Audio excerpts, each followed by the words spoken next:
¿Qué es el aval? Su concepto. El aval es una figura jurídica propia del derecho cambiario y de los títulos de crédito. En términos sencillos, el aval es la declaración escrita que hace un tercero, llamado avalista, sobre el propio título de crédito o en una hoja adherida al mismo ayongue, o sea, contrato, por la que se obliga a garantizar el cumplimiento de la obligación contenida en este título. Por ejemplo, el pago de un pagaré, la aceptación o el pago de una letra de cambio. En algunos casos, el pago de un cheque. Sus características esenciales del concepto. Es una garantía personal incorporada al título. Se documenta en el propio título o en un anexo que circula en el mismo. Tiene efectos frente al tenedor del título, o sea, otorga al tenedor la posibilidad de exigir el cumplimiento. Por ejemplo, el pago directamente contra el avalista. Es accesoria respecto de la obligación principal contenida en el título. O sea, no existe sin el título. Si el título desaparece o no es inválido, el aval carece de fundamento. Pero la acción del tenedor contra el avalista es inmediata, porque la obligación se materializa en el propio título. La función jurídica del aval. El aval cumple varias funciones jurídicas fundamentales. Por ejemplo, garantizar crédito y seguridad del tenedor. El aval aumenta la confianza del tenedor o adquiere el título porque no solo responde al deudor principal, sino también al avalista. Otro sería facilitar la circulación del título de crédito al reducir el riesgo para quien recibe el título. Se favorece su negociación y aceptación en el tráfico mercantil. También está la creación de una obligación autónoma frente al tenedor. Esto es, aunque accesorio, el aval produce una obligación ejecutable contenida en el propio título. El tenedor puede ejercitar la acción cambiaria o acción derivada del título contra el avalista sin necesidad de demandas previas contra el deudor principal. Esto depende de la regulación aplicable, pero es la regla práctica en el comercio de títulos. De igual forma, delimitar la responsabilidad. Así el aval puede ser total o parcial.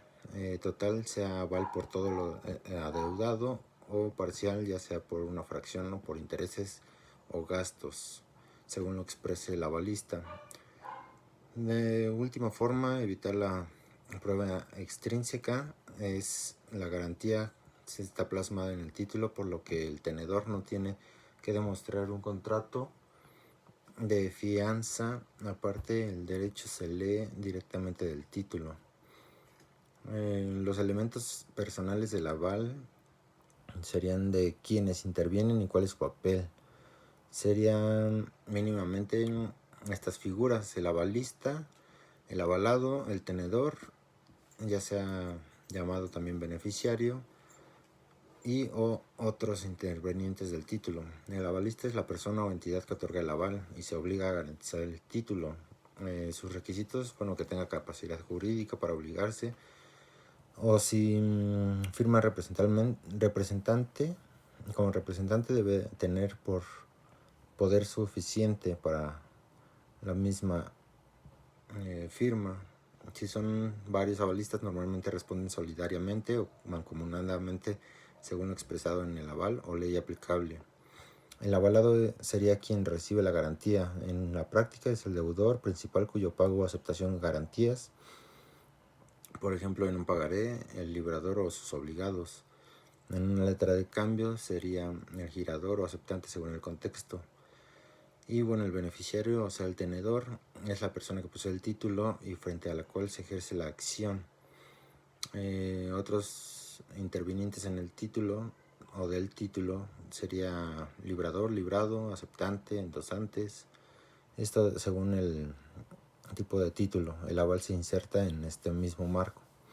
Los aspectos importantes a examinar serían capacidad del avalista, ya que si el avalista es menor o incapaz, la validez puede invalidarse si es persona moral. La firma debe ser del representante legal con facultades. También está la identificación del alcance. Si el aval se hace a favor de X persona o simplemente así en seco aval, conviene determinar si es a favor del tenedor actual o del tenedor futuro del título debe de estar especificado el nombre. Pluralidad de avalistas, aquí se debe de observar si son solidarios o mancomunados y si esto, se expresa explícitamente. Los requisitos formales del aval en los títulos de crédito constaría para que una manifestación sea considerada aval y produzca efectos frente a terceros, deben cumplirse ciertas formalidades, ya sea en práctica o por dogma. Las formalidades más relevantes serían que conste en el propio título, ya sea el aval debe consignarse en el título de crédito o en una hoja adherida que circule sobre el mismo título. Si se hace en el documento distinto que no acompaña el título, no tendrá efecto cambiario propio del aval. Otra sería la expresión de su carácter del aval o equivalente. Lo usual y recomendable es que aparezca la palabra aval o una frase inequívoca que exprese la intención de garantizar el pago o el adeudo. Por ejemplo, yo, Juan Pérez, avalo el pago de este pagaré. Si no hay indicio claro de una garantía, se podría entender otra figura, ya sea se confunde a veces por endoso. En la práctica, la jurisprudencia y la doctrina suele admitir otras expresiones que manifiestan claramente la obligación de garantía. La literalidad aval no siempre es requisito absoluto, pero sí es el modo más seguro para cumplir mismas obligaciones. También debemos observar la firma del avalista, debe constar en la firma del avalista sin modificaciones o alteraciones. La determinación o indicación del alcance, si ya se desea limitar, ya por ejemplo un aval total que sea de manifestación general del aval, y la firma para un aval parcial o limitado contiene expresar la cuantía o el rublo garantizado, ya sea aval por, 50,000 pesos o aval por tantos meses y sin intereses o con intereses y expresados también los mismos. Si no se limita expresamente, se entiende que el aval cubre lo principal y sus accesorios, ya sean los accesorios son intereses, gastos, costas, etc., según la ley aplicable.